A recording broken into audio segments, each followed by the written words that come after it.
యేసు ప్రభు భూమి మీదకి వచ్చిన దగ్గర నుంచి 2000 సంవత్సరాల నుండి కూడా మరలా ఆయన రెండవ రాకడ చాలా సమీపంగా ఉంది.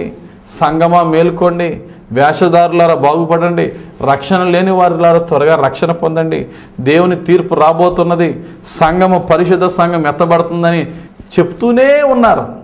కానీ చనిపోయిన వాళ్ళు చనిపోతున్నారు, కాలాలు గడిచిపోతున్నాయి, ఆయన రాకడైతే రాలేదు. మరి ఎప్పుడు రాబోతున్నదండి అని ఈరోజు ఎవరైనా ప్రశ్న అడిగితే దాని యొక్క ఆన్సరే ఈరోజు నా యొక్క ప్రసంగం. దేవుని యొక్క వాక్యంలో చాలా స్పష్టంగా ఉంది. పేతురు రాసిన 2వ పత్రిక 3వ అధ్యాయం 3వ వచనంలో ఈ మాట రాయబడి ఉంది. అపహాసకులు అపహసించుచూ వచ్చి తమ స్వకీయ దురాశల చెప్పున నడుచుకొనుచు ఆయన రాకడను గూర్చిన వాగ్దానం ఏమాయనో, పితరులు నిద్రించినది మొదలుకొని సమస్తమును సృష్టి ఆరంభమునున్నట్టే నిలిచి ఉన్నదే అని చెప్పుదురని మొదట మీరు తెలుసుకొనవలెను. ఆయన రాకడను గూర్చిన వాగ్దానం ఏమైందండి? ఎప్పుడో మా చిన్నప్పటి నుండి మా పితరుల నుంచి మాట చెప్తూనే ఉన్నారు. పరిస్థితులు అప్పుడు ఎలా ఉన్నాయో ఇప్పుడు అలాగ ఉన్నాయి. మరి ఇంకెప్పుడు ఆయన రాకడా అని చెప్పే దినములు వస్తున్నాయి. ఆల్రెడీ చాలామంది ప్రశ్నిస్తున్నారు. అటువంటి ప్రశ్నలకు ప్రభు ఈరోజు చెప్తున్నాడు సమాధానం. టీవీలో ఆశ్చర్యకరమైన సంఘటన మనం అందరం చూస్తున్నాం. టీవీలో, న్యూస్ పేపర్లో ఏమన్నారు? దాన్ని బ్లడ్ మూన్ అన్నారు. చంద్రుడు ఎర్రగా మారితే దాన్ని ఎందుకు బ్లడ్ మూన్ అనాలి? ఏదన్నా ఎరుపుగా ఉంటే రెడ్ అంటాం, కానీ బ్లడ్ ఎందుకు అంటాం? లోనార్ ఎక్లిప్స్ జరిగినప్పుడు భారతదేశ భూభాగం వైపు రాలేదు, కానీ అటువైపు అమెరికా, యూరోప్ వైపు చంద్రుడు రక్తం వలె ఎర్రమారినట్టుగా మనము టీవీలో చూసాము, న్యూస్ పేపర్లో చూస్తున్నప్పుడు మీరు క్లిప్పింగ్స్లో కూడా మీరు చూడొచ్చు. చంద్రుడు ఎర్రగా మారుట ఈ యొక్క సూచన దేనికి సూచన అని బైబిల్ చెప్తుందో ఈరోజు మనం చూద్దాం. క్రీస్తు యొక్క రాకడ ఎంత సమీపముగా ఉన్నదో ఇటు సైంటిఫిక్గా చూడండి. దేవుని యొక్క సేవకులకు దేవుడిచ్చిన ప్రవచనాలను కూడా ఈరోజు మీ ముందు పెడుతున్నాను. ప్రస్తుత కాలంలో నివసిస్తున్న వారికి దేవుడు రివీల్ చేసినవి కూడా మీ ముందు ఉంచాలని ఆశపడుతూ ఈ వాక్యాన్ని నేను బోధిస్తున్నాను. రెడ్ మూన్ అనకుండా బ్లడ్ మూన్ అనడానికి కారణం ఓన్లీ బైబిలే. బైబిల్ ఏం చెప్తుందంటే, యోవేలు గ్రంథము 2వ అధ్యాయం 31వ వచనం, యెహోవా యొక్క భయంకరమైన ఆ మహాదినము రాకముందు సూర్యుడు తేజోహీనుడగును, చంద్రుడు రక్తవర్ణమగును. చంద్రుడు రక్తముగా మారుతాడు. అందుకనే ప్రకటన గ్రంథంలో 6వ అధ్యాయం 12, 13 వచనాల్లో సూర్యుడు కంబలి వలె నలుపాయను, చంద్రబింబం అంతయు రక్తవర్ణమాయను.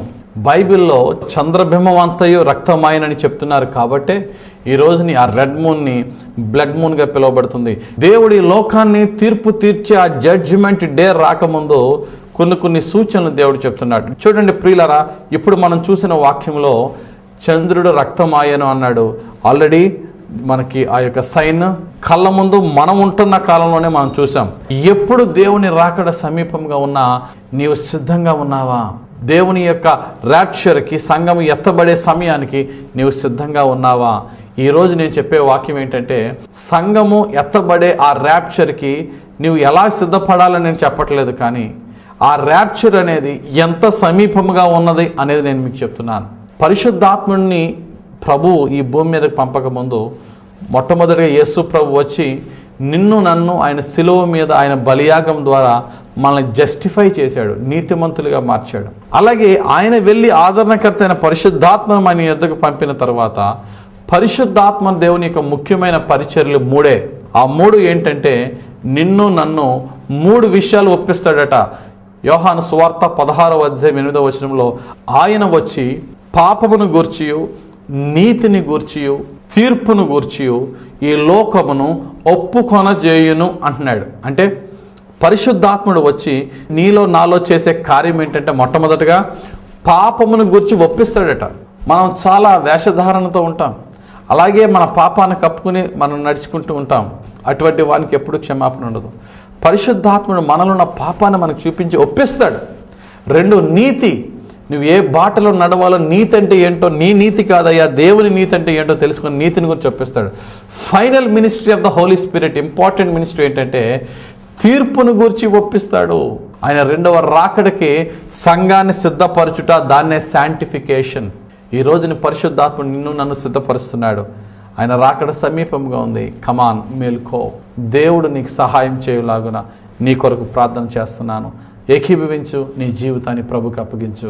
ప్రార్థన చేసుకుందాం. పరిశుద్ధుడా, ప్రేమ కలిగిన యేసయ్య, ధ్యానించిన వాక్యములో మేము ఏమైనా తప్పుగా ధ్యానిస్తే మమ్మల్ని క్షమించండి.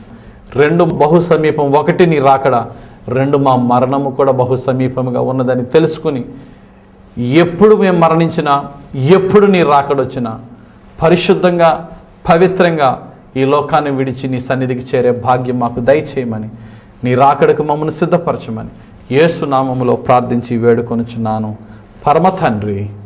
ఆమెన్. God bless you. దేవుని రాకడకి మేల్కొని ప్రభు కొరకు నీ జీవితాన్ని మార్చుకో.